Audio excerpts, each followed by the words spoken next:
Hi, welcome to my YouTube channel, video. So today I'm showing you how I make my Inktober paintings, and I'm doing it with a mermaid skull, lady character. So first I do it in my sketchbook, and then I take a photo with my iPad, and then in a dark room I trace the basic shapes of the iPad drawing onto paper so I can get the basic, the basic idea before I like do the sketch myself over it, because before, like, I would sketch it in my sketchbook and then after I would try to recreate it on a separate piece of paper, and it just never looked the same. It always looked different, it always looked worse. So I think this is the most accurate way to get the drawing looking the way you want. Okay. So now I'm sketching it, and it's a lady with skulls.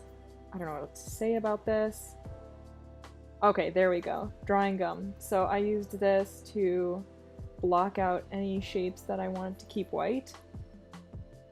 Because when you do a wash over it, the parts that are covered in the gum don't get colored at all, and then you could just wipe it off with your finger. And huzzah, you have white stars in your black hair. That's what I'm gonna do. This is my ink that I use. I put a little drop on my little thing, and then there I go. This brush, when I was doing this brush, when I was doing this piece, this brush kept splitting, and it was so annoying, and you can't see from back here, but when you look up close, so many lines are split, and then I had to thicken them so then it wouldn't be as obvious. So let me know if you see any of those. Sure hope not. Especially when I was doing like finer details, like when I was doing the eyes and the nose, like I would have to test the brush angle specific, the way I dipped it into the paint, and then see if this angle would cause splitting. Because sometimes, you do an eyelash and it's so delicate, and then it's split, and then the whole piece is ruined. So that didn't happen here, but heck, it could have if I wasn't careful. Okay.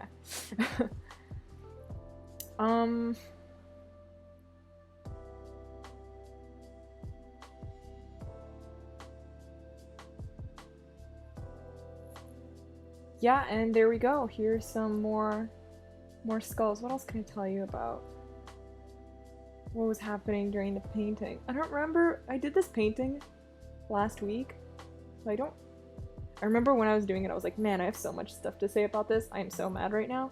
And then I forgot it all. I think it was mostly about how it was splitting, and it was so hard to figure that out.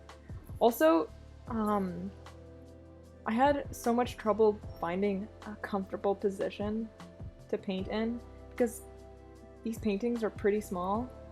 Well, this one's a little big, but usually my paintings are pretty small, so I have to look really closely, but I can't hunch over because that's like horrible posture, and then I don't want to have like another back problem. So I have to like sit up straight and have the paper flat on the desk so I can extend my arm, because another thing is I have an arm injury, so I have to keep my arm extended. So I need like a monocle, like I need a binocular set so I can see what I'm doing, because most of the time I'm just guessing where the lines should go because I can barely see, even with my glasses on. It's rough. It's rough waters out here. My favorite lines to do are the very long lines like this. And what I'm doing there, so I do one line in like a wash color.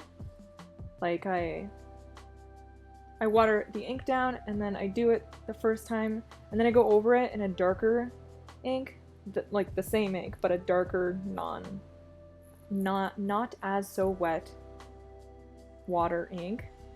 So then it kind of gives the illusion of like highlights. I don't know if that's like what it looks like, but that's what I was going for.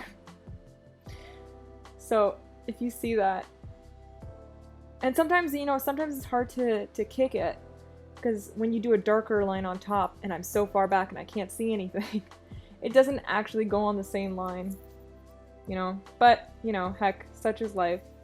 Hopefully one day I'll be able to master the skill of painting. And here's the wash that I'm telling you about, so I'm going right over the gum, the drawing gum. And I'm trying to do a wash, and this paper is rough. So it's mixed media paper, so it's not watercolor paper. And for things like this, I would like to put a lot of water down and then like do a wash like you're supposed to, like normal people do it. But I couldn't really do that, a normal wash. I had to just like, usually, you know, you do a lot of water and then you do it and here you go, here I am. But the paper would bend and it kept on warping when I use a lot of water. So I had to like try to figure out how to do a wash without, or like a gradient without like using a lot of water. So it was really tough, and I hope I don't know, I think the hair could have been done a lot nicer. And maybe in the future I'll get watercolor paper. It's just that it's not as thick as cardstock and it doesn't feel as nice. Also, watercolor paper has it's like really textured, and I love the smoothness of, oh look, there I am, rubbing it right off. Check it. So when I do this though, it's not very like precise and fine, so I have to like go around it. But then it defeats the purpose of doing it in the first place because you could see the lines around it. It's not like a cutout. What was I talking about before? Watercolor paper. And mixed media paper is a lot smoother. So like when I'm doing really small details, like I don't have to worry about like messing up because like there's a bump in the paper, right? But for pieces like this is like a pretty big piece that I did. I don't know, it's like probably near 8.5 by 11, so not as much small details as opposed to my other ones, closer to like 5 by 7-ish sizes. So check it here. Here are the highlights that I'm trying to figure out. Some dark pieces, some light pieces. Neat. You may have noticed the skulls are very small compared to the mermaid. Tell me what your theories are. Whose skull this is. Because it ain't a human's. Or at least it ain't a full-sized human. Is she eating children? Or perhaps there's different, perhaps there's other type of mer creatures. I don't know. I don't know anything. Yep, and here we go. Doing some nice long strokes, love it. Can't live without it. Ooh, they feel good. And the tail I'm really happy with because I very accurately traced over it. Like, you know, I did my light and then when I do the dark again for the highlight, oof, right in the lines. Looks like it was meant to be there. Unlike that janky tail. Oof, look at that. Pretty cool. It's pretty cool to watch, like look back at like a video of what you're doing. Cause it's pretty cool to see smooth lines. My very own ASMR, visual ASMR. Do you like ASMR? I love the ones when the car is driving over the bath bombs. Or like there's hard spaghetti in a wet floral foam. And there's hard spaghetti in floral foam and then a car drives over that. That's my favorite ASMR. What's your favorite ASMR? Also, my painting is my favorite ASMR. Maybe I should add sound effects. Is that the sound of is that the accurate sound of paintbrush strokes? Heck, we'll see. Oh, this was like one of my favorite parts. It's a lot of fun doing the underwater plants. I couldn't think of the word plants. It's cool to do that thing. So you do like, because it's a small area, you can add a lot of water to small pieces, little dots like that. So it's fun to like not have to dip it in a brush, your paintbrush inside the ink every 5 minutes, because that's what I had to do for everything else. And I didn't hear. That was awesome.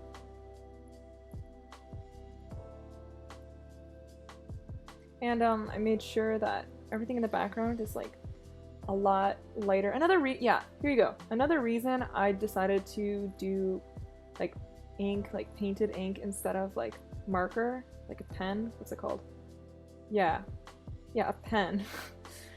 Is because I really wanted to do variations in like, what's it called? Shades. Because with a pen everything's black, but it looks so much cleaner. When I started doing these paintings with ink, I was like, oh man, is it worth it? It takes so long and it looks pretty janky. Like, is it ever gonna look nice? And like I see everyone else's drawings and they're all with like a fine tip like marker and it looks sick, and I'm like, shoot, one day my stuff's gonna look good, but like heck, when am I gonna master the brush? You know, but I like to think that when something's like harder to do, maybe in the end it'll look cooler.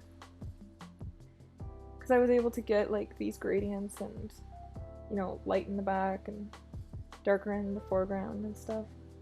I think the subtleties like that make a piece interesting. So I'm glad I did it. The scales are fun to do.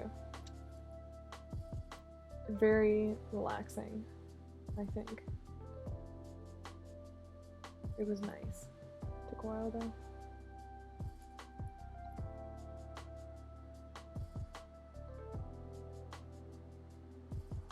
This is my first time watching the whole thing over. Like, I was doing it on my computer, I was editing this, and by the way, this video took like days to work through. My computer was so slow on it, I was not able to like it did not like render as I went along. So like I just had to guess like when the scenes and like when to cut most of the time. So I'm surprised it's pretty okay. Looks pretty good, the video. And I decided not to do color. I really wanted to do a lot of my pieces I did color because like I have an idea of what colors I want and I know which colors I want. And when I was making this, I wanted to make a color and I knew what skin color she was gonna have. Like I have this green, but then I couldn't think of anything else on her and I didn't want to mess it up. And sometimes when I do color, it looks so cheesy. So I guess I didn't use it. Here's the gold. I really like adding gold to it. When it's not in the right light, it looks brown and it's like, oh man, I just added brown to my piece. But when it's like in the right light, mwah, oof, it's heckin' gold and it looks great. So only look at this piece from the right light. Otherwise, it'll just be a black and brown piece. And that's not okay.